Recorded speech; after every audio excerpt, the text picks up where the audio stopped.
Marc Feinsand, you're the perfect guy to chat with today. You've covered the Yankees up close for a long time, and I have questions. Good morning. I hopefully have answers. Well, we saw Aaron Judge. Everyone saw it. It was plastered all over social media, running, hitting. What's an update? Ever since he tore that ligament in his toe, Yankee fans have been licking their chops. Yeah, well, he ran the bases yesterday, so that was another step.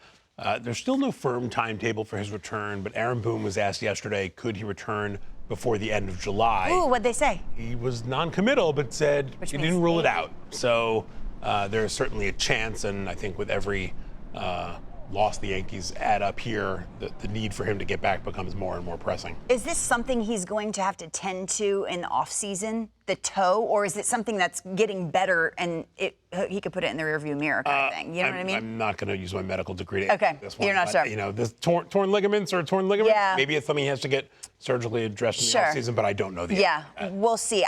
I want to know what they're doing at the deadline. They have no idea, do they, right now? I don't know how they could have an idea right now. What about the Mets' plans? Will their arms stay? What about Tommy Pham? He has been, when you read articles and columns about the Mets, Tommy Pham seems to be a deadline acquisition that people really want. Yeah, well, this is not a situation where you look at Scherzer and Verlander, big money, commitment beyond this year. I know Scherzer can opt out, but I look at Pham as a guy who's a free agent at the end of the year.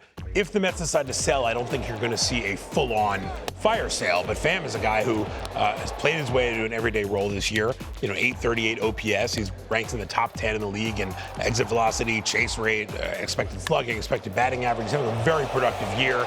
And if the Mets are not going to get much closer to a playoff spot, and if it looks like they're going to try to sell off even some minimal pieces, this is a guy who there's interest all around the league in a player like Tommy Pham. Okay, so Pham at the forefront in Queens. I have all the Cubs names kind of jumbled in my head. You do too, right?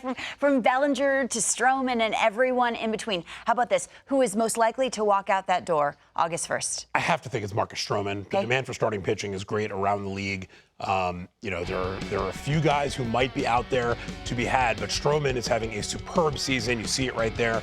2.88 ERA, 118 innings. He's having just a great season. He can opt out at the end of the year. There's almost no chance that he won't opt out of that final $21 million. So if he's going to be a free agent, and keep this in mind, he's taken a qualifying offer before. So the Cubs can't even make him a qualifying offer to recoup a draft pick if he opts out. So if you don't trade him, then you may lose him for absolutely nothing. I don't see that happening. So Stroman is most likely. Who's next on that list? Probably Bellinger for the same reason. He's, he's only making $12.5 this year, but he's got a $25 million mutual option. Mutual options never get picked up because either they had a bad year and the team doesn't want to do it, or they had a good year and the player doesn't want to do it. So Bellinger's going to be a free agent as well.